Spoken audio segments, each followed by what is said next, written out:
This space was downloaded via spacesdown.com. Visit to download your spaces today.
Good morning, everybody, and welcome to the Revival of America podcast. This is Jenny. I'm the owner and the host of the Revival of America. Today we have Rob Cunningham in the house, everybody. So please, everybody here on Rumble, I want to say hello to Rumble. We are streaming live over there on Rumble right now, and then of course X. You know what the drill is over here on X. If you guys have a question for Rob, go ahead and request a mic, and I will unmute your mic. And you guys can ask your question to Rob once he gets in here at some point in this podcast. And then Rumble for you over there. If you guys have a question for Rob, feel free to write your comment in the comment box, and I will read the question to Rob again at some point in this podcast. Also, to everybody, if you come in late to this podcast or want to share it with somebody, please feel free to listen to the replay. You can listen to us on on the podcast host or my social medias. We are being listened to in over 100 countries, everybody. So we are making a lot of great positive noise with a lot of great guests, as you can see, Rob Cunningham being one of them. And the podcast hosts are iHeartRadio, Spotify, Anchor, who am I? iHeartRadio, Spotify, Anchor, Apple, Google, Breaker, Pocket Cast, Podbean, Riverside, Amazon Music. Social medias are Jenny Jareed Facebook, at Jenny underscore Jareed X, at J Jareed Rumble, at J Jareed True Social, at J Jareed Instagram, the Revival of America on Telegram, and then the Revival of America over on YouTube. Sorry, guys, it's been a week. By the time I'm done with my podcast week, I will have done 8 shows, plus on top of that, my day gig. So I apologize. But yeah, everybody. So check out, if you, like I said, if you come in late to the podcast, you guys can always listen to the replay over there, what I just spouted off. Also, to everybody, for those of you that don't know, I am the owner and the host of the Revival of America. How I came about creating the Revival of America was for people's voices to be heard. My tagline is stand up, speak out, be heard. I don't do drama. You come in here, you want to cause drama, then I boot you out of the room. We see it a lot on X, we see it a lot on Telegram. So if you're one of those disruptors, yeah, we just don't have it. We're trying to get to the truth, like everybody, majority of us are, and we just don't have time for the pettiness. So if that is you, you're in the wrong room. We just don't do it. It's about my guest voice, and then I integrate your guys' voice as the audience, because obviously your voice matters, and everybody's story, everybody's journey is going to help shape this new world that we're coming into. So please, everybody, be respectful of the space and my guest and his time, because Rob is on a time limit today. We have about an hour and 15 minutes for Rob. So please, when you do request a mic and have a question for him, please be mindful of that as well. Also, Two, I get a lot of DMs, emails, messages, whatever it may be, guys. I'm trying to centralize everything to my Revival of America at yahoo.com. So please, if you have a question for me regarding Fields, regarding John Baxter and his facilities with the anti-aging med beds, please email everything to me at the Revival of America at yahoo.com. I will read your email, respond to you, however way I need to, and we'll get you in the direction that you need to go. I'm just trying to keep it simple, guys, because I am pretty busy, as many of you know. And then if you have a story or a journey to tell, guys, and because you just feel like you've been censored and you haven't not known where to go, please email your story with a little synopsis of your story. I will read it to TROA submissions at yahoo.com. I will read through them. I will get back to you via email if I believe your story is legitimate, guys, because unfortunately we do have a lot of people sending in some fake stories just to get on a podcast. So bear with me. It's taking me a little time to get to those, but I will get back to you via email on that. And then last but certainly not least, if you get a random message from me, somebody saying it's me or any of my guests, know that I will not randomly reach out to you and ask you if you're ready for a scare event, financials, cryptos, anything like that. Please block and report them. And let me know so I can make sure they're not in any of my channels, because these scammers are getting more creative on a daily basis. It's scary what they're doing to people, but I let you guys know this up front, because if you fall for that, then that's on you. But just know, myself or any of my guests, we won't randomly reach out to you. Now, if you email us or message us via DM or whatever, we'll more than likely respond to you, but we're not going to randomly reach out to you and ask you those questions. So please be careful. I've been seeing him over on my Rumble when it comes to John Baxter, creating these fake emails. They're impersonating John, trying to get you to email and have a conversation with him. And then and before you know it, you've already given him your credit card information, and then you get no resolve on it. So please be careful, guys. And with that, we're going to say hi to Rob, our guest today. How are you, Rob? Hello, hello.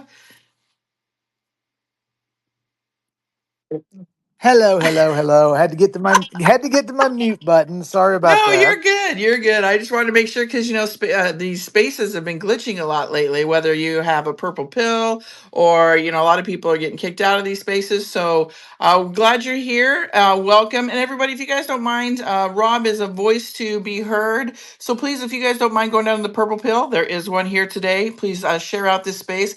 Let other people know to come in here and hear Rob and what he has to say.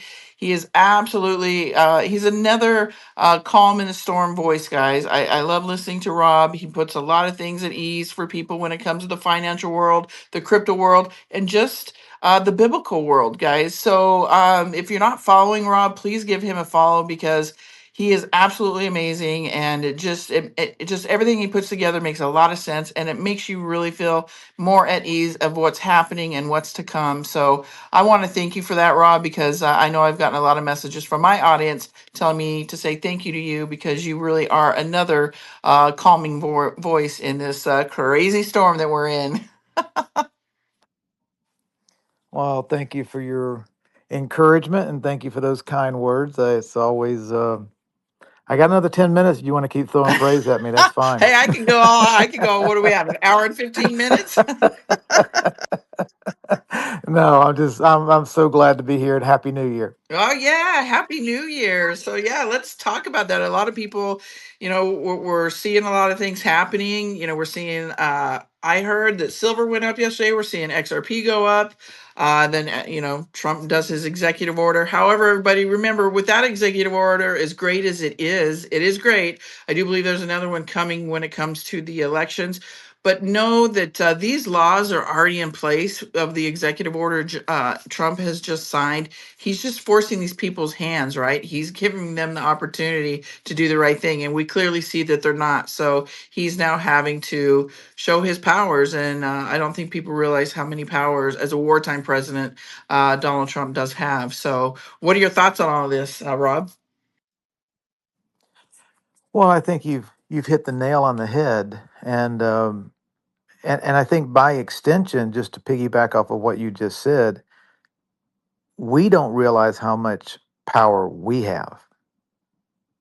We don't demonstrate the granted, inalienable, indestructible power and the indivisible connection that we have with omnipotence, right? I mean, Donald Trump won't be here in 20 years, 10, who knows how long he'll be here.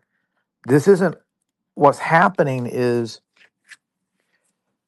truths are being enacted, frauds and corruption is being exposed, and systems are being put into place that recognize truth and transparency and laws and principles so that there is no secrecy, there is no opaqueness, there is no force and imposition in the darkness, there is no hidden secret cartels and cabals that make things so complicated and so impossible to understand and so distant from us that we eventually just succumb, we take a knee, we throw our hands up in the air and we surrender.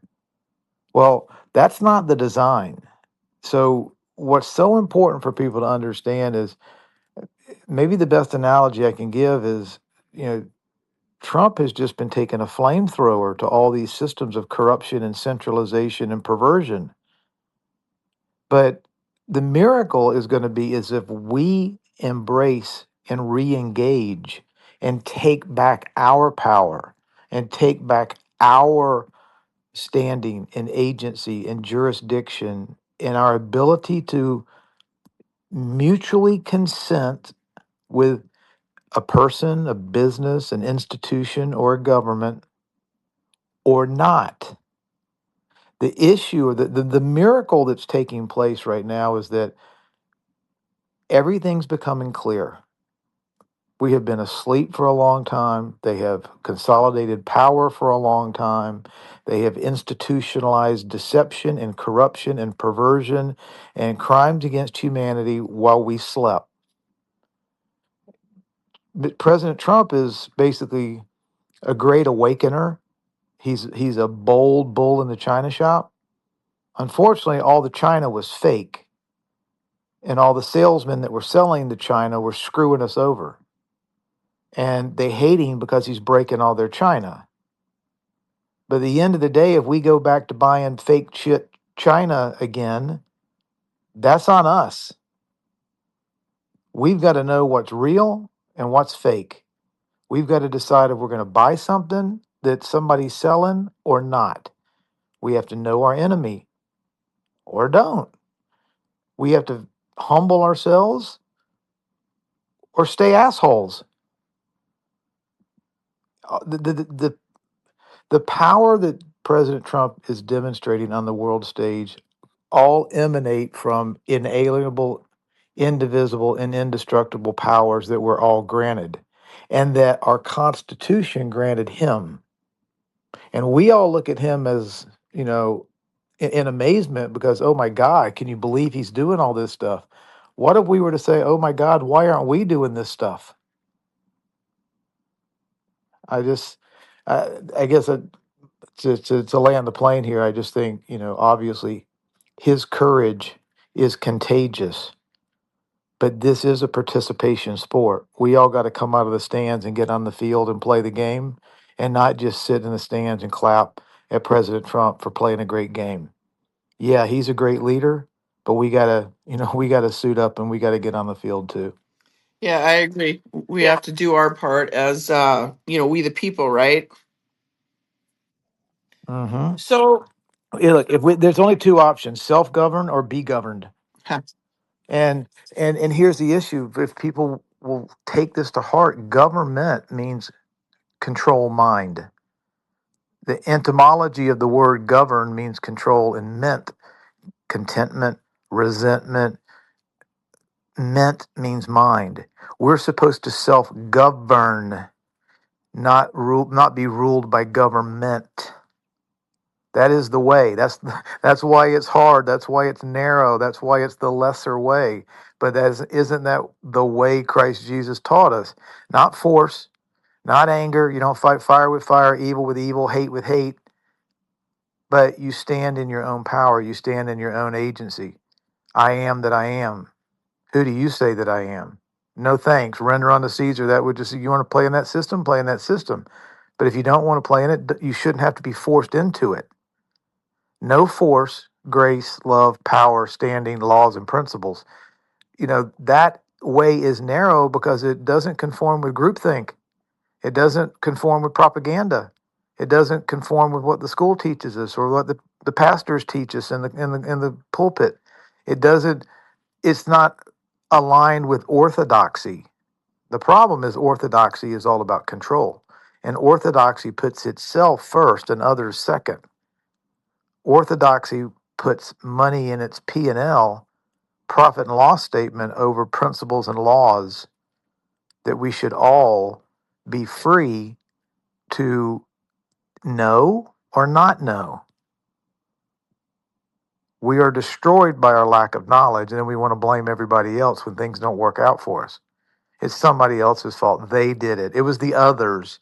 It was the gays, straights, blacks, Christians, Muslims, Jews. It was them, not me. It couldn't be me because I didn't do anything wrong. Well, directly we didn't. Indirectly, we may not have sought with all our heart, mind, soul, and strength to understand what's really at play and what our real powers are. So one of the things that I love about distributed ledger technology and openness and accountability and atomic settlement and reconciliation and look, math is true or false. And if we can inspect every single mathematical formula on the record when it happens in real time, everyone gets held accountable. Doesn't matter if you're a king, doesn't matter your bloodline, doesn't matter if you're the Federal Reserve, Donald Trump, or Rob Cunningham. If the same laws and principles are applied to each person, and there's no room for error, and math is perfect, and math can be inspectable, we can protect our safety and our security. but mutual consent is at play, transparency is at play. There's no permission slips, regulators, middlemen. Gary Gensler can't tell me what I can or can't do or buy. We can just set the protocols, and then the protocols apply to 100% of all humanity instead of gatekeepers deciding who gets in the bar and who doesn't get in the bar. Or I'm going to charge this amount for you and this amount for that group. Or if you'll change your behavior to do things that I like, I'll give you a special discount or I'll give you privilege. Or no, we either have a level playing field where all laws and principles are true and applied equally to everybody, or we have perversion. We have rule by man or rule by law with a capital L. And the thing that is bringing this entire house of cards down, that's leveling the playing field, that's exposing the Iran, City of London, connecting the Abrahamic Accords, showing the corruption of energy markets from Mexico to Venezuela to Cuba to Iran to Iraq to the Hormuz Strait to the City of London. When now that we're exposing the hidden hands and the perverts controlling money and controlling ledgers and weaponizing behavior and creating boogeymens like Iran and secretly funding the Iranian mullahs who have then infiltrated the banks of Iraq and have infiltrated the Mossad in Israel and kept everyone in the Middle East in a perpetual state of war for at least 47 years since the Shah of Iran was killed in 1979. President 47 has taken out the 47-year tyrannical reign of Iranian assholes financed by the City of London that have long manipulated the Strait of Hormuz and perverted the energy markets like somebody had put a knife to the jugular vein of the neck of the energy sector of Earth, and this little entity, the City of London, that runs central banking since 1694, has perverted the world's energy markets in secret through divide and conquer, and we owe them $39 trillion. A 1 square mile area, the City of London, with the central bankers and Lloyds of London play their little monetary game for 330 years. They don't make anything, they don't build anything, they don't grow anything, they don't distribute anything, they don't hire anybody. But somehow 330 million Americans owe 39 million trillion dollars to an entity, and they own all of our gold, all of our silver, all of our land, all of our property, all of our vehicles, all of our patents, all of our intellectual property, all of our labor. They have somehow or another perverted the system through our ignorance or lack of paying attention. And we're supposed to owe them 39 trillion. Then we're just one country that owes them 39 trillion. How much does the whole world collectively owe this 1 square mile? I think President Trump has helped us put our finger on the source of all evil in this world. And it's the money changer table that has been flipped over again. And yet, people that don't understand it, that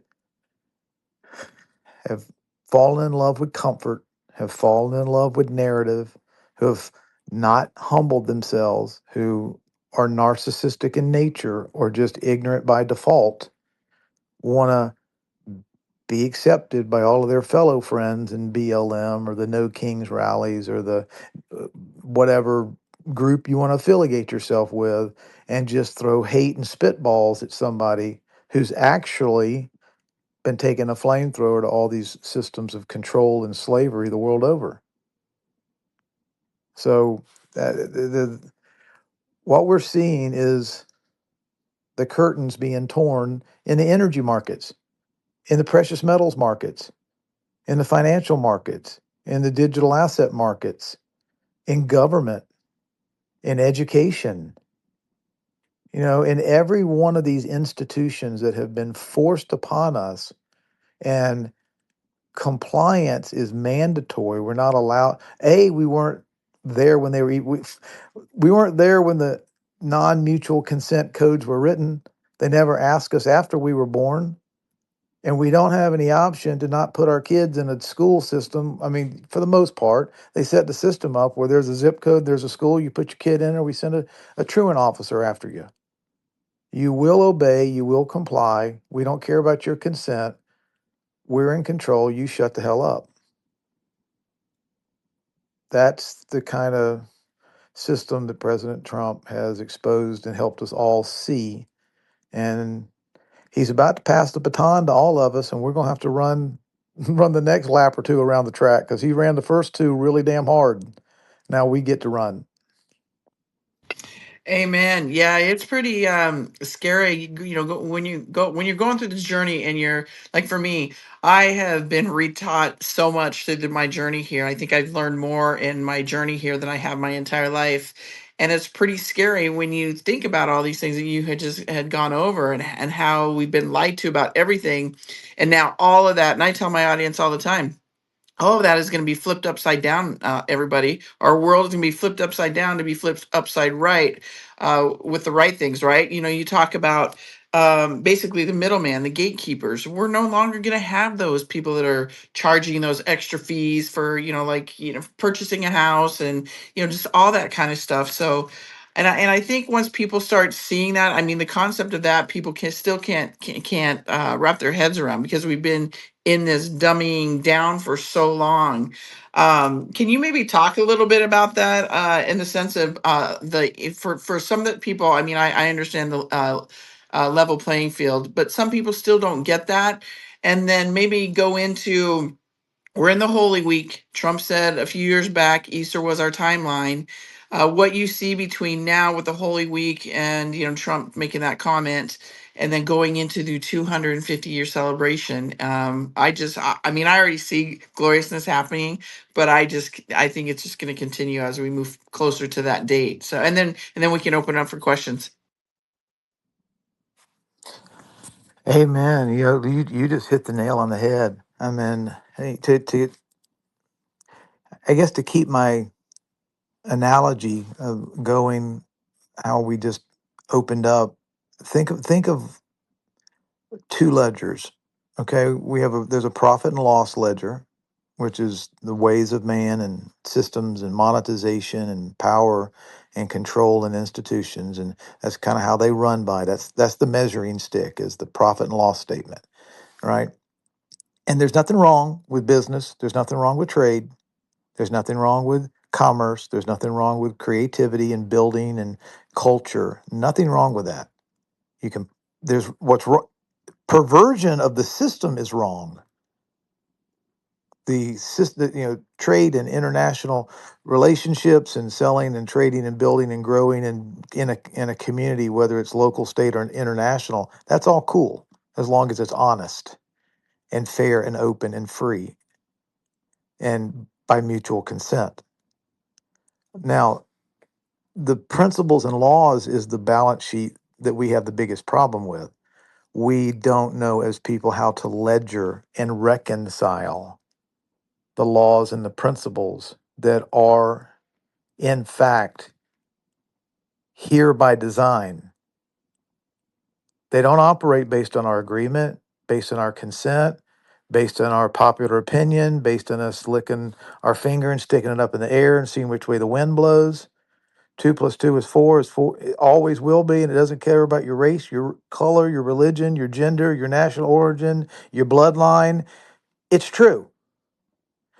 Our problem as humans is that we have been so divided through lack of knowledge, through comfort, through lack of understanding. We haven't humbled ourselves to find out what is true. Who are we and whose are we? If we don't know those answers, how the hell do we reconcile anything?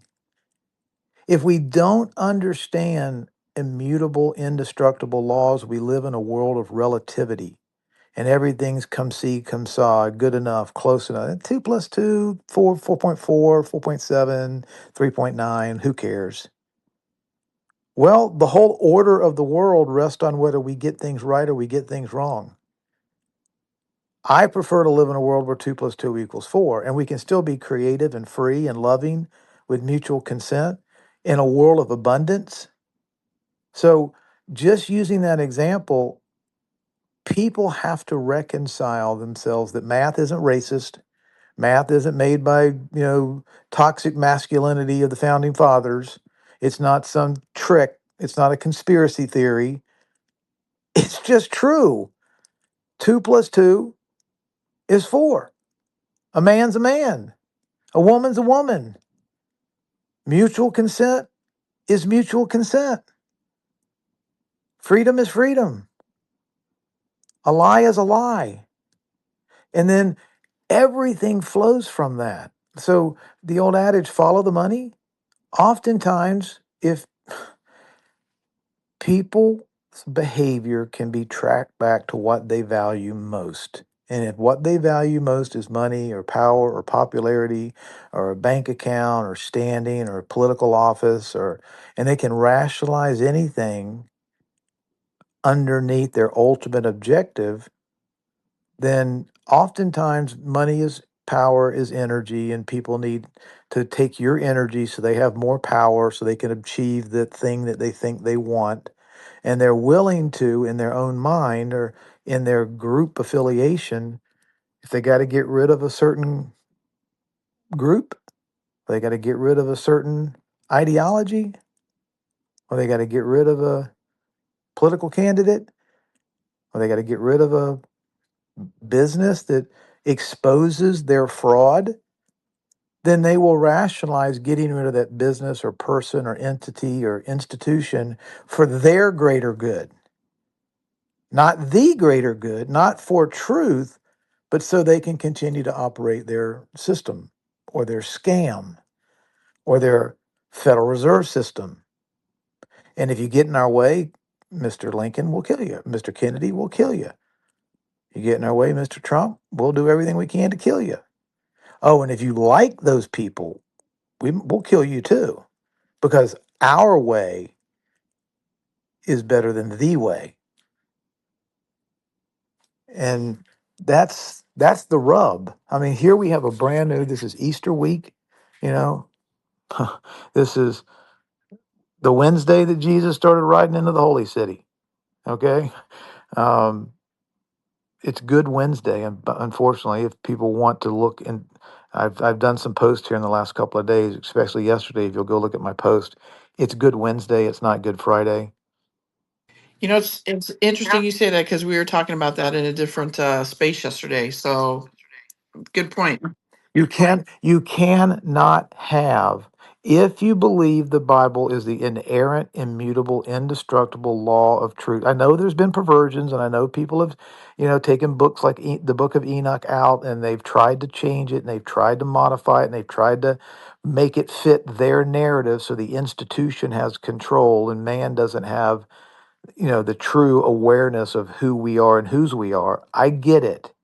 I understand that. However, what is in there, 3 days and 3 nights, and all of the other evidence from multiple different books, multiple different statements, multiple different references to the Sabbath and the special Sabbath and the prophecies of this happening the way it happened hundreds of years before it happened. You can't have a supper, an arrest, a trial, a evening nailed to the cross, 3 days and 3 nights, and then brought down from the cross between a Friday and a Sunday. You cannot have 3 days and 3 nights. It doesn't work that way. It has to be. You have to back it out for the east for the rising to happen on a Sunday. The crucifixion had to happen on a Wednesday night. So, or early in the morning of Thursday, when they broke laws, they had trials by night. They're never, ever, ever supposed to have any trials by night. That was against all laws of the time. They had 5 trials. They went from judge to judge to judge to judge to judge and going back and forth and pinging back and forth and didn't know what to do. And oh my God, are you kidding me? I posted a link to one of the most profound. It's just a discrepancy. I mean, I'm not trying to force this on anybody. What I'm just trying to say is this is what the book says. This is what the Bible ledger says. This is what the verses say. Now we can all have our different theories as to why the church or the institution of religion decided to call it a Good Friday so that you could have over a weekend, we could celebrate Good Friday on Friday and go to Easter service on Sunday, a day and a half later. But that's just not in alignment. It doesn't reconcile with the record book. So then we get to ask ourselves the next higher level question. Well, if that's wrong, what else have they done to make the institution more comfortable for the benefit of the institution instead of in reverence to the actual truth of the document? What else has been twisted? What else doesn't make sense? Those are that. Look, we all get to decode. We get to decode life. We get to decode the Q drops. We get to decode what Trump's doing. We might as well get to decode the book, or we can outsource our discernment to the priest class and let them tell us what it says. But we always know what happens when we assume or we outsource our discernment to someone else. They'll happily take the power that we give them and monetize it for themselves.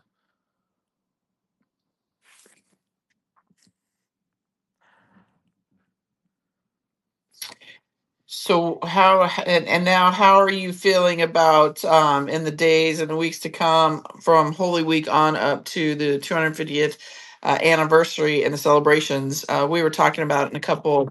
I Go ahead. I could not be more excited. I'm pregnant with anticipation. I do believe nothing can stop what is coming. The abundance is coming our way. The hoarded, stolen wealth of humanity that has been hoarded by these narcissistic assholes the world over. It's been located, it's been tracked, it's been counted, and it's coming back to all of us. Our freedoms are coming back. Our standing is coming back. Our Constitution, and more importantly, our Declaration is coming back. This whole corporate edifice is being flipped up. So already has been. To your point, Jenny, I mean, there's still the biggest obstacle we have to overcome is ourselves, is our capacity to take this responsibility back on our own shoulders. Instead of being coddled and told what to do and wake up, we have been in Groundhog's Day or the Truman Show. Every single day, our day's been planned out for us. We have debt, we got a car, we got a payment, we got kids, we got to go to work, we got to eat, we got to sleep, got a football game on Saturday, got to do this, got to go sleep, got to go to work, got to eat. Everything's been programmed for us for so long. The biggest problem that we're going to have is learning how to govern ourselves, learning what that even means. Not having somebody tell us every single thing that we have to do or can do or get to do or are going to be put in jail if we don't do, and form we have to fill out. Look, it's not going to happen. Everything is not going to happen overnight, but so much is going to happen that we are going to be blessed. These institutions are going to be exposed. Our liberties are going to come flowing back to us like a river. Our wealth and our freedom and our opportunity to take the reins of life are going to happen this year. They're going to happen this year, and they're going to flow for 5. They are going to flow like we have never, I mean, ever experienced. This is just truly a Tower of Babylon moment the world over, where curtains are being ripped the world over, scales are being lifted from our eyes the world over, wealth is being returned to the righteous who didn't do anything wrong, who were naively and innocently lied to, monetized, stolen from, taxed, and indebted and enslaved and thrown into all of these institutions, whether it's the military industrial complex or whatever it happens to be, because life for some forces became less valuable than money and things and power and control. That's an age-old epic battle every generation has had to face and look at and try to grapple with. What's more important, life or stuff, right? Being who we were created to be, or taking a knee and being a slave to those who want to tell us who we are. I mean, that is ultimately and fundamentally the age-old dilemma. And we were told you can't serve two masters. You either serve the master or those that basically own and control the energy system, the energy grid. And money is an energy management system. Our money, our life, our effort, our energy, our creativity, our artistic ability, our ability to build things, build a company, grow things, all of the spiritual energy within us gets manifested into creation, and then our institutions measure that creation with this measuring system called money. So the words financial management and energy management are really one and the same. Finances are just a form of calculating, the resources of the earth and or the value that men and women put together. So if somebody starts to pervert that energy management system or distort that energy management system or hide what they're doing with the energy behind closed doors or behind central banks, then they learn how to extract the wealth from the masses for the benefit of the few.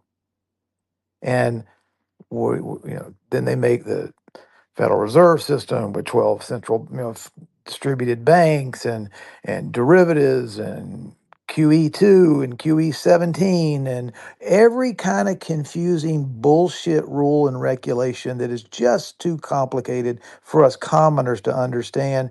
Just vest your trust in us and we'll take care of it. Nothing to see here. Just get back to work. Well, that blind trust in institutions is unfortunately the master we end up having to serve instead of the master instead of the ways of the master who told us how to live. Slowly over time, we have to serve the masters that run the monetary systems. And isn't that the very final act that Jesus kind of on his way out the door flips over the money changer tables to show Yep. us all the corruption between the central bankers, the church, and the politicians? When he exposed how they divide, deceive, devour, destroy, control, use force, don't hold themselves accountable, have split sets of rules, don't give two. For somebody like this man to say that he was who he was, he could not continue to breathe oxygen while they also ran their scam because he was speaking truth to power. And they nailed him on a cross because he exposed their RICO partnership. That situation, that battle is no different today. You speak truth, you expose people who are stealing from us, who are lying, who are using force, who are doing things that are not honest, behind closed doors, without our consent. And then we talk about it. We're a conspiracy theorist. We have to be shut up. We have to be put in jail. Oh, you went to you went to the J9 protest? Sorry, prison for you. Don't call out our scam. Oh, you won't take the shot? You're anti-science, huh? Lock them up. They're killing Granny. You know, the it's the same pattern. It's lie and control and intimidation and force versus freedom, laws and principles, and mutual consent. And you can take those comparisons into the grocery store, the soccer field, the office place, the church pew, the boardroom, anywhere you want to go, those principles, one or the other, are at play there. So President Trump knows it, the Q team knows it, the military alliance knows it. Look, we have shaped the world into five. Basically, look at it this way: there's five nations that control about 60% of the land mass, the resources, the political power, the military power, oil, population. That's America, Russia, China, India, and Japan. That's 5 nations out of 195. If those 5 people, those 5 nations, and again, every nation's got a perverted element in its government, okay? Because government is about controlling, okay? So there's perversion and infiltration in every government. I'm not saying any government is perfect, but you got 5 nations, if they're working together or if they're in alignment or if they agree that, you know, open, transparent monetary systems and energy markets and gold prices and constitutional liberties ought to be put first above the needs of the central bankers or a tiny little oligarchy of assholes. Those 5 nations, America, China, Russia, India, and Japan, control about 60% of the world's everything. And guess what? They're all working together. They're all in alignment. Goodbye, United Nations. Goodbye, Davos. Goodbye, EU. Goodbye, City of London. Goodbye, the money changers behind the carpet. Goodbye, Wizard of Oz. Goodbye, Mr. Rothschild.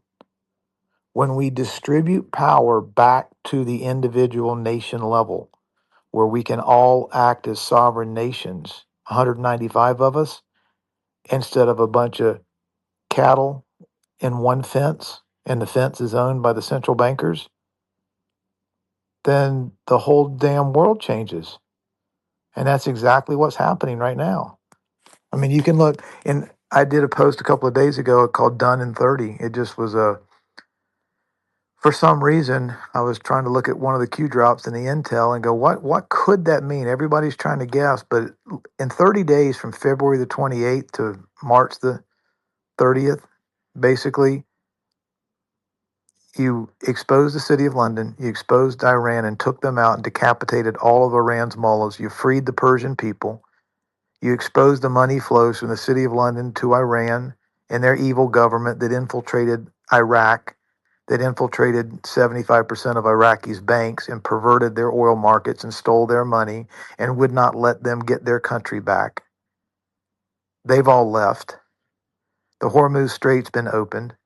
The nonstop war for 47 years between the crazies in Iran, always, going to war with Israel, and Israel going to war with them, and the Middle East being on fire, and the world living in fear, and the bankers profiting off of the bankers' wars for 47 years at a minimum, just from taking out the Shah of Iran and creating a nation state of Israel. Well, isn't it funny? The Rothschilds operate out of the city of London, their second home. They said on the record they created Israel. So now all of a sudden, this divide and conquer war machine that's financed by the city of London that puts the whole world in a perpetual state of fear with this, oh my God, we're 2 weeks away from a nuclear Armageddon. Iran's getting a nuclear bomb. And Obama sends $1.7 billion over to Iran and it does an Iranian nuclear deal. All of this scam has been exposed in 30 days for people to see with the clearest of eyes. So the oil markets are opened up. The city of London is defanged. The Strait of Hormuz is open. Iraq's getting its act together. The Abrahamic Accords are starting to click, and they're going to click soon. The Iraq is going to enact a new president. They're going to revalue the dinar, the level playing field, so that companies can operate and interoperate country to country, bank to bank, nation to nation, person to person, point to point, entity to entity, without regulated permission slips. All of this has happened in 30 days. It happened in 30 days. Now, were there some scragglers? Did they delay the Iraqi election? Yeah. Have we arrested all the senators that Maduro admitted were taking narco terrorism money into their political campaigns? Not yet. Are we going to? In the proper order, we absolutely are. Is justice going to be had? It certainly is. Is it going to happen on our timeline the way we damn demand it right now? No. That's ego. That's pride. That's lack of understanding of the bigger picture. Is justice going to happen? You're damn straight it is. Are we going to get our wealth back? You're damn right we are. Are we going to get our constitutional republic back? 100%.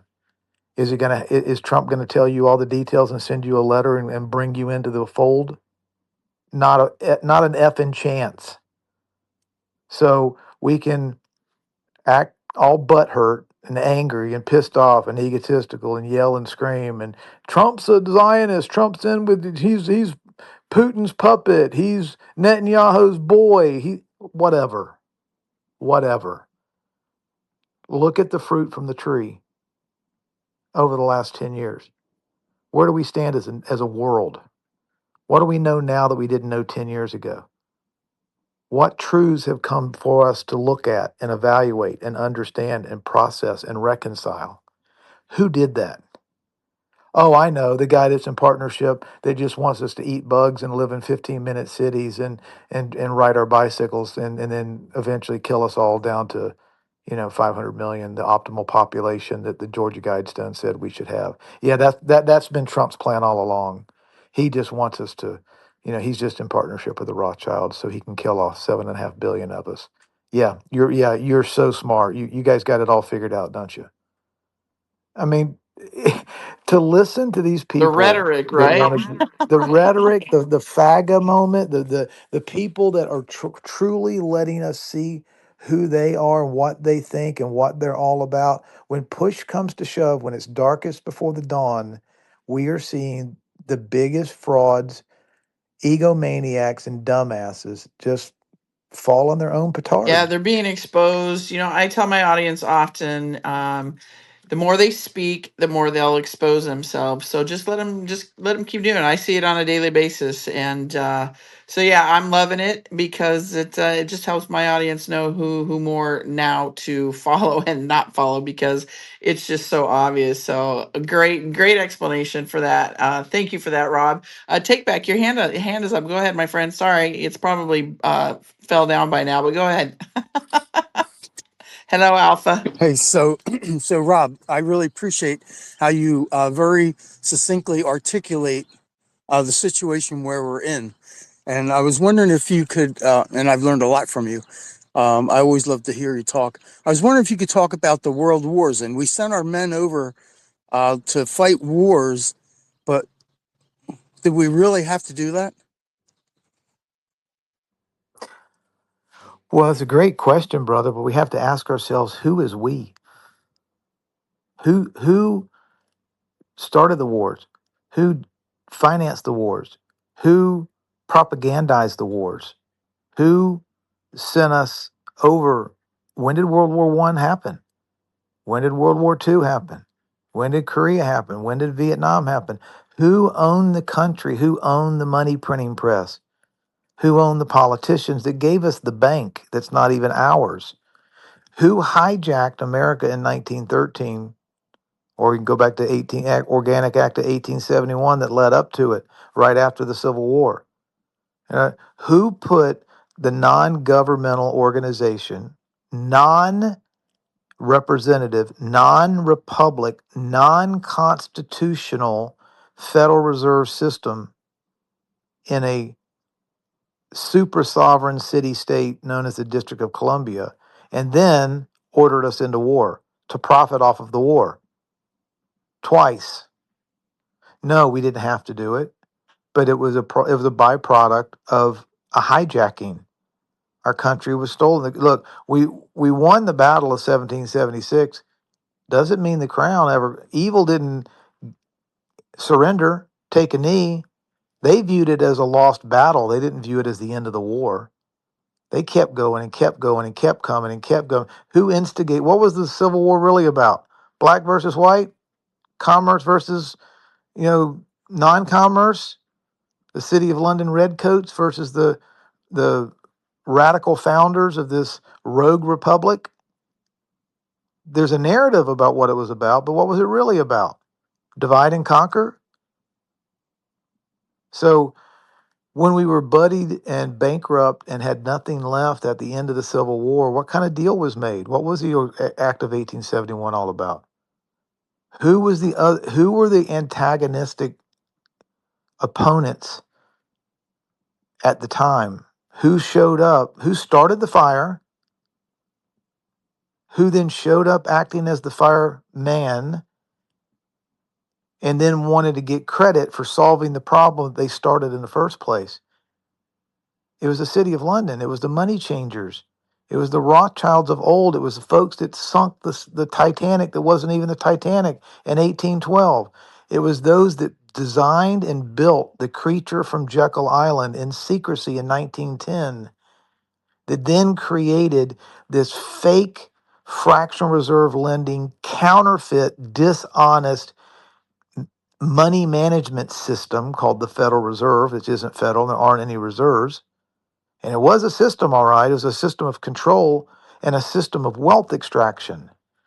And they put it in place in 1913. And that's who became our God. That's who became our hidden hand governance engine. That's who became the man behind the curtain.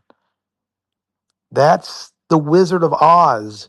Oz being gold. The whole movie, if you've never seen it, you should look it up. The allegorical, the parable, the meaning behind the Wizard of Oz is the powers behind the curtain, the little man with the microphone screaming the narratives, the tax identification man, the tin man, the lion with no courage, the straw man with no identity or agency, the tax identification number 10 man, going down the skipping down the golden brick gold to the Emerald City where all the money was. The entire book tells you the story of the wicked nature of money changing thieves that come in and sell narratives and use force and use fear and get us to misidentify ourselves and then tag us all as collateral in some system. We're property.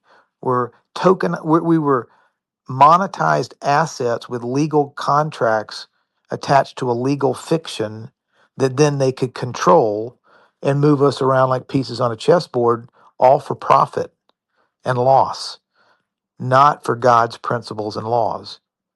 So, to answer your question, no, in a kingdom sense, in principles and laws, in a biblical sense, none of the wars have been necessary. None of them at World War I or World War II or Korea or Vietnam or Desert Storm or Desert Shield or the Afghan. None of those wars were fought over the narrative that they told us they were fought for. They were all bullshit propaganda operations to maximize money and control at the expense of human life and dignity and liberty. Unfortunately, that's the master that money, hidden, dishonest, centralized money serves. And that's the allegorical challenge that we're taught in Scripture, right? You cannot serve two masters. And just because we don't understand or believe there's a master out there that would like to get rid of 4 billion of us with a bioweapon doesn't make it false. Just because we don't believe there's a hidden hand that just assume kill all of us and get us down to a population of 500 million doesn't mean it's not true. It just means you haven't taken the time to figure it out. And my people are destroyed for their lack of knowledge, their ego, their pride, and their hubris. Us not knowing what the hell's going on doesn't mean what the hell's going on isn't going on. And that's our problem, is we're all divided with ego and pride and our heads, our asses on our shoulder, and no one wants to talk to each other. No one wants to humble themselves, for 10 seconds to listen to somebody else speak so then we can try to reconcile our differences. We just want to stay in this constant state of being pissed off and angry and fighting each other. And that ain't going to solve a damn thing. Thank you, Rob. Did that answer your questions, Take Back? Positively on many levels. He really tied it in. Yeah. That's what I love about Rob. You get your question answered along with more great information. Thank you, Take Back. Thank you, Rob. All right, Lone Traveler, your hand is up. Go ahead. Okay, thank you so much. I just want to add one very important thing to the Wizard of Oz. the most important thing is that the sleeper is actually silver sleeper. Correct. 100%. Yes, sir. Yeah, and also the funny thing is that Dorothy went through all the trouble, and do everything, and then in the end, she started to realize that she already has the power. That silver sleeper, just click on that, she went back home. It's She said, I was always home. I never Exactly. didn't have the power. I just didn't know I had the power. Exactly. So today we are having exactly the same thing. When you have the Yes. silver, you are at home. When you don't have that, you have no home. You are still traveling. You're still trying to find a truth. Yes. Yeah. Traveling away from the home that you were born into by the homemaker that created you. Exactly. So buy silver, and in the end of this year, something big might happen, and people will start to realize how important silver is to this world. Thank you, guys. Beautiful, beautiful words. I love the way you tied that in, man. And Jenny, to your point and to everyone else's point, when we ask, is this going to happen? This is like an avalanche or a snowball that's already been rolling off the top of Mount Everest, and it's gotten to a point where the mass is already so big and so heavy, it is impossible for this snowball not to get bigger and faster and more powerful and roll down to the bottom of the mountain. Trump has blown away so many deceptions and control arms and wires and systems of enslavement that the snowball has gotten so big, so many people's eyes are awakened, so many forces have been initiated, and negative forces have been disconnected from their fueling source.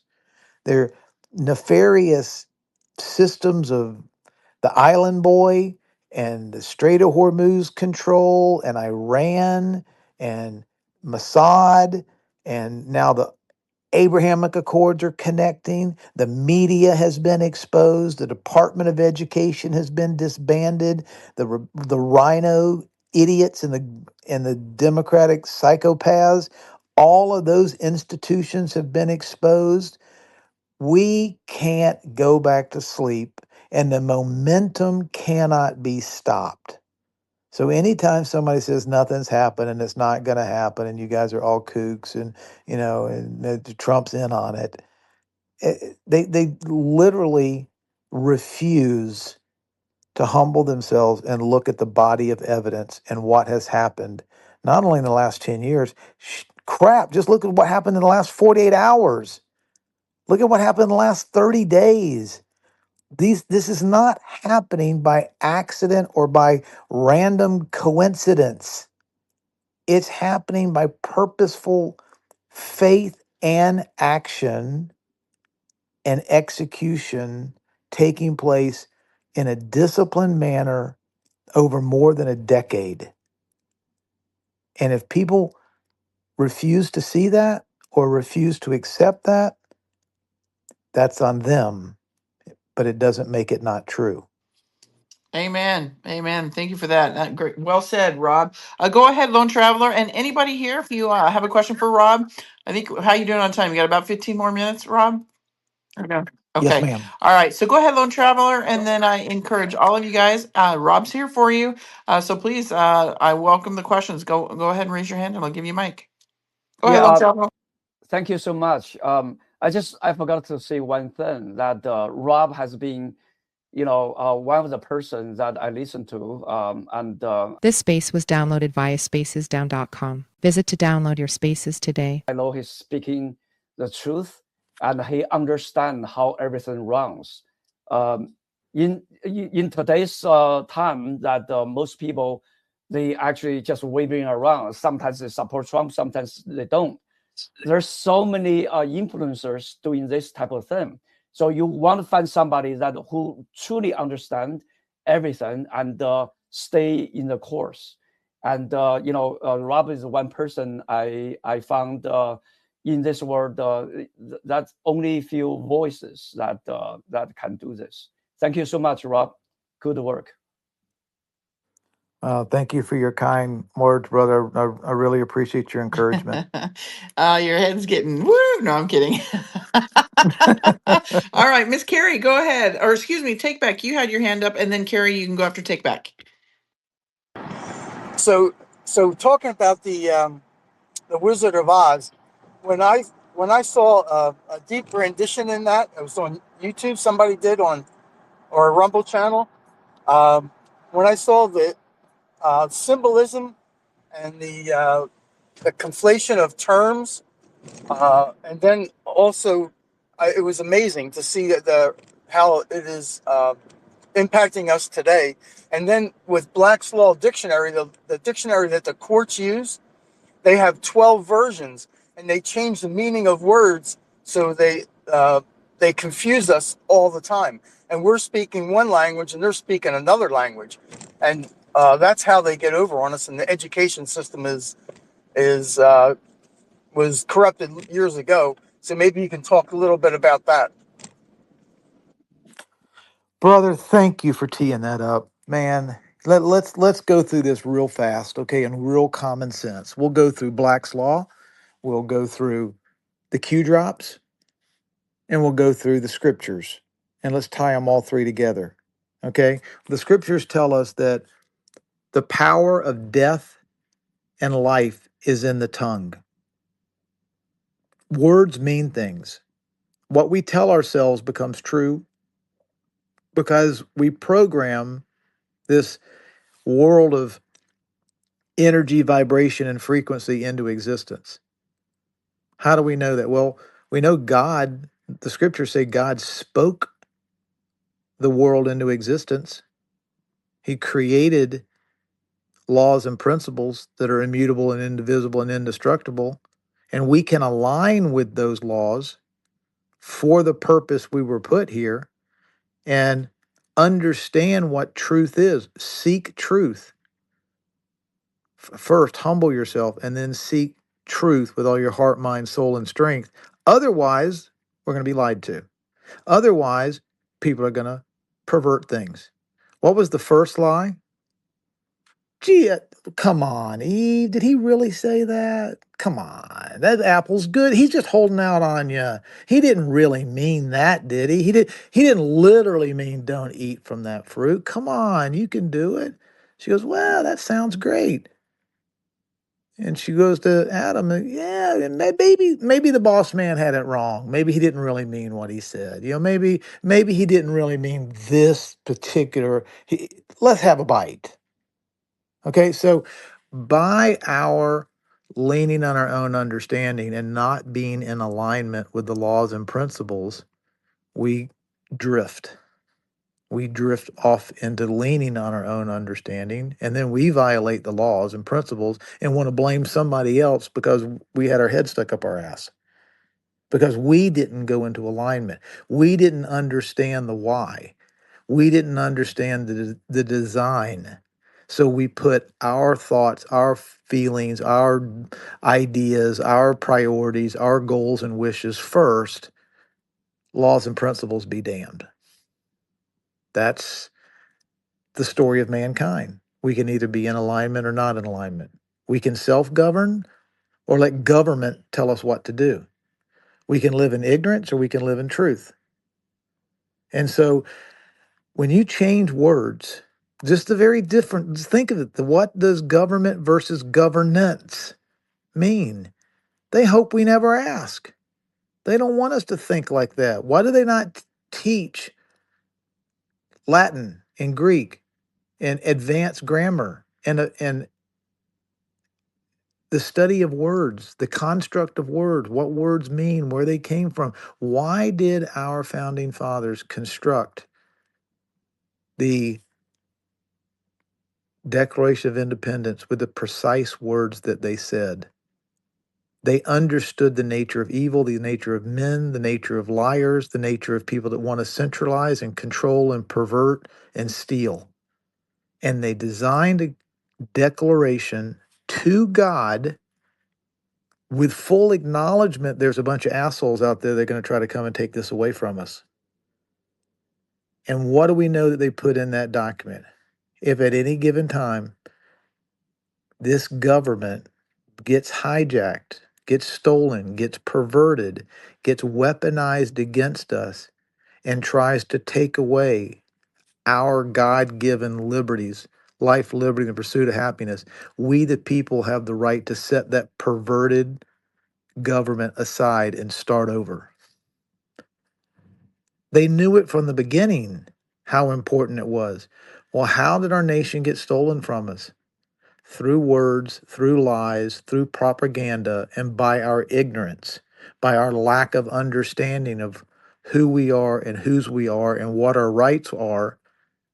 We just let a bunch of snake oil salesmen over time tell us their version of truth. We submitted to it, and then we became enslaved by them. So we can't bark at and be pissed off at liars for being liars. What we really ought to do is just question ourselves, why did we let them do it? The responsibility ultimately comes back and rests on our shoulders. I mean, we can bark at the moon and we can bark at a brick wall and hope the brick wall falls down all day long, and a brick wall ain't going to fall down, and us barking at the moon isn't going to change anything. So barking at them, others, they, gays, straights, black, white, rich, poor, Christians, Muslims, Jews, whatever. We can bark at anybody for anything, but at the end of the day, the power is inside. The kingdom is within. What we decide to accept or not accept is on us, not on an other. Amen. If somebody wants to tell me for 17 years, 17 million times that 1 + 1 = 6.5, it's always going to be up to me to agree that they're full of shit. Right? Yeah, yeah. It will always be my decision to say fuck you. And wait, 1 + 1 = 2. I don't give a damn how many of you or how many times or how many schools or how many factories you want to put me in. 1 + 1 = 2. You can take 16 or 17 and shove it up your ass. At the end of the day, we have to accept and decide what it is truth, and then have the courage to stand up and defend it and fight for it and protect it, and not let anybody come in with their false ideas and their lies and take over me or my family or my community with their bullshit. Amen. It's up to us, everybody. All right, we've got you got time for 2 more questions here, Rob? Sure, All right, Miss sure. Carrie, go ahead, and then Rusty, you have your hand up. Go ahead, Carrie. Okay. Hi, Rob. Hi, Jenny. Thank you for allowing me to learn so much from you guys, both of you. My question for Rob is I have 2 daughters, young adults, 19 and 23, and I know Rob also has young adult daughters. I'm so proud of how they've gone through the college system and had just handled so much liberal around them. And stuck to their values. They're both very grounded in Christ. And I wonder, financially or spiritually or however you would want to go about it, what what are the things you tell your kids, your daughters? Um, I would say, just being a young adult, my oldest starting her career, um, I tell her the new system that's coming and all the things, but she's getting started in the system that is. Um, anyway, I would like to hear your perspective and what you tell your daughters. Yeah, Carrie, thank you. That's a congratulations to you, first of all. And it is an obstacle course and it's challenging. Um, you know, I've always said this, through my business career, but especially with my girls, I tell them character is destiny and it can't be compromised on. And it doesn't matter what school you go to or what employer you choose or what neighborhood you live in or the next presidential race. I mean, character is destiny. You have to know truth. You have to know who you are and whose you are. You have to know that you're not an accident. You're designed for purpose. And there are laws of abundance that are replete. If you look at the Bible as a book of case studies and laws, You can look at the case studies of success and wealth and, courage and abundance. And you can look at the fallout of people that lost because they succumbed to stupidness and greed and ego and pride and theft and perversion. And you can look at, you know, King Solomon and his wealth and riches and David. And you can look at Babylon and the Roman Empire. I mean, you can look at everything that falls, Tower of Babylon, or you can look at, the rise of 1,000 years of wealth and prosperity after David took Goliath's head off. So I just try to tell my girls that always stay humble, always understand that we live in a world of abundance. There's a laws of reciprocity. If you give your best and you always serve an audience of one, be graceful, be kind, work hard, be disciplined, be creative, serve to the best of your ability. If you give to the point where you don't care, you don't give with any expectations of return, the law of reciprocity is, well, things are going to return to you tenfold. It's just a law. It's not a equation. It's not in the Constitution. It's not written in code, but it's written in kingdom economics. It's written in this world. You go around and you give and you help and you serve and you do everything you can to as many people as you possibly can without any expectations, without sending an invoice.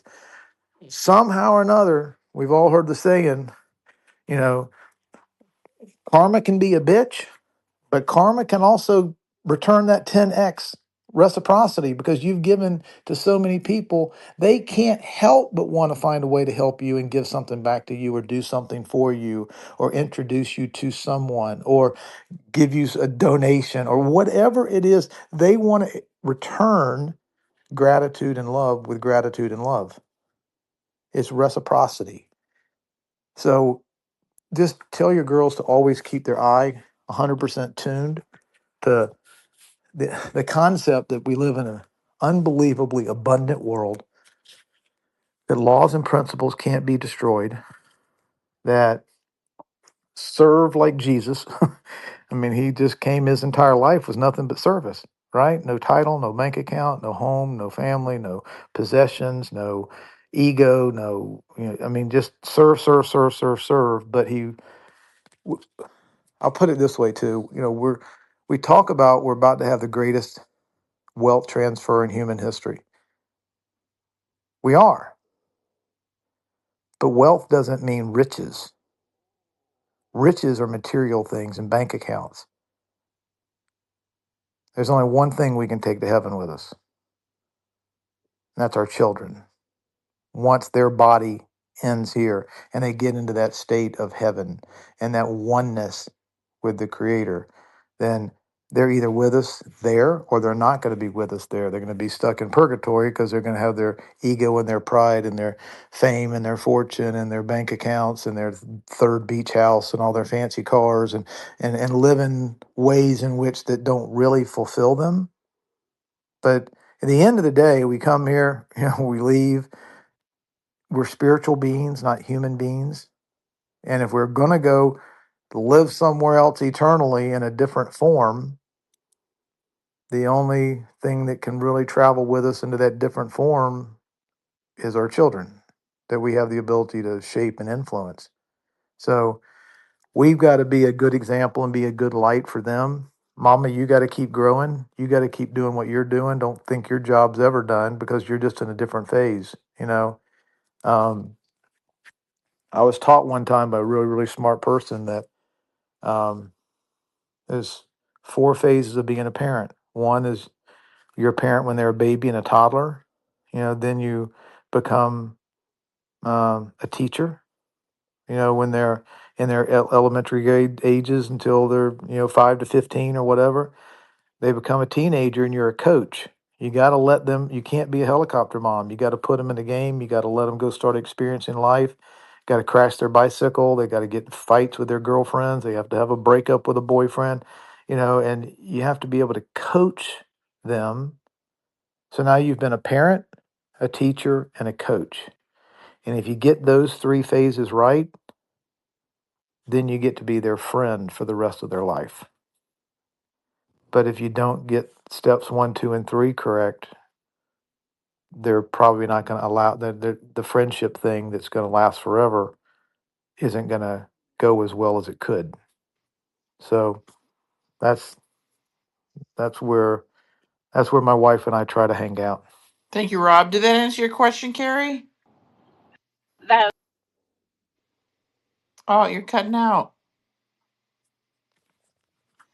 We didn't hear you. But if you can go ahead, Carrie. oh, I got a call. I just said that was beautiful on many levels. Thank you so much. Thank you. Thank you, Rob. Well said again. All right, Miss Rusty, go ahead. And then Sapphire, you can close us out. Go ahead, Rusty. Hey, you know what, Jenny? Just Oh, real yeah. quick, I'm gonna do. Let me just say this real quick. I love this conversation. I'd love to keep it going. I'm getting in my car, and I'm gonna. I wasn't sure if we were gonna be on camera or just a space. So, and I don't know how good the coverage will be, but I got about a 35-minute drive to my next destination, so I can keep going as long as the car connection on the phone allows us to keep talking. So I can give you, hopefully another 30 minutes if the connection will permit and you have the time. Yeah, that's fine. My next show isn't until 1 p.m. Pacific Standard Time. So yeah, we'll see how this works. And if you ever want to do camera, let me know because I'm bringing that video part of it into my podcast now. So yeah, just let me know. So go ahead, Rusty. Good afternoon, Miss Jenny and Mr. Rob. I Hello. hope you guys are having a wonderful day. Happy Wednesday. Yes, hump day. So, I have a question for you, and I'm probably not going to word this right, and I hope you'll understand what I'm talking about. So, we're seeing like a lot of, we call them FAGA, fake MAGA influencers, and a lot of them have really, they're not even fake anymore. They're just pretty much admitting they're batting for the other side. But you kind of see where they're trying to tie Trump and his administration to the one world government thing through like Palantir, Real ID, and even like digital currency, which we know, like, the Real ID that's been around for a while. But again, I guess just they're trying to tie him, to that whole one world government movement through those kind of things. And you see it real subtle in some spaces, and some of them they're just, straight out throwing that out there. And I was just kind of curious if you could speak on that, what your thoughts are on that, or how you would rebut that.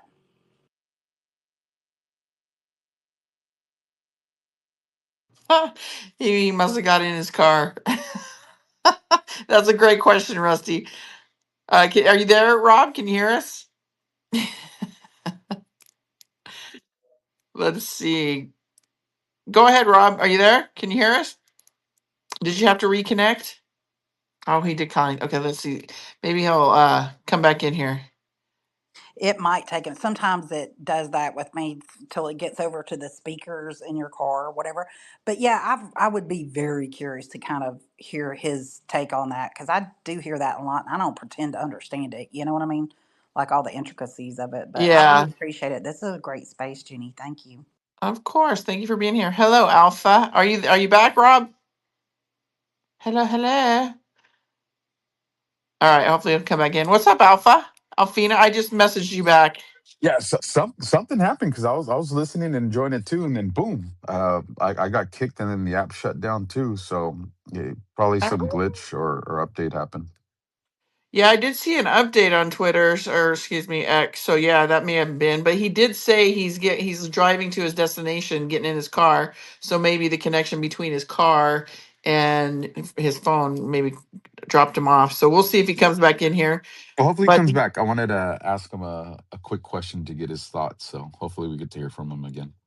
yeah, let us know, Rob, when you're back in. If you're here, are you here? Your little blue little button keeps coming on and off. Sapphire, go ahead. Your hand's up. Oh, he's trying to reconnect everybody. Okay. All right. Well, Alpha, since you're here, let's see if he comes. Oh, there he is. Okay.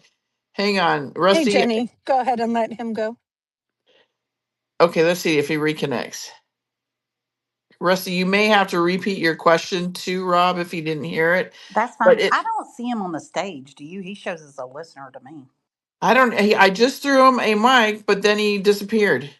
Do you guys see him, Rob? I don't. There you are. Hey, I'm back. I'm Yay! back. The gremlins got me. I didn't even walk out of the house yet. It just all of a sudden decided that I needed to go quiet. So Okay, well, guess what? That happened to Alpha too. So you guys got kicked off around the same time. So did you hear any part of Rusty's yes, question? Okay. yeah. Let me see if I can answer that the best I can. First of all, obviously, every single one of us falls short. What does that mean? We don't all have the complete understanding. We're not all walking, you know, perfect disciples of Christ and understood all of his mysticism and all of the teachings and all of our powers and what's true and what's false and how to walk, more in the spirit of than in the flesh. Okay, so we've all been in subject of indoctrination and propaganda, and we've all screwed up and done all kinds of things. We probably, if we had to do over again,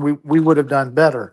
That being said, there are people that are constantly wanting to divide and conquer because A, they're ignorant, B, they're dumb as hell, C, they're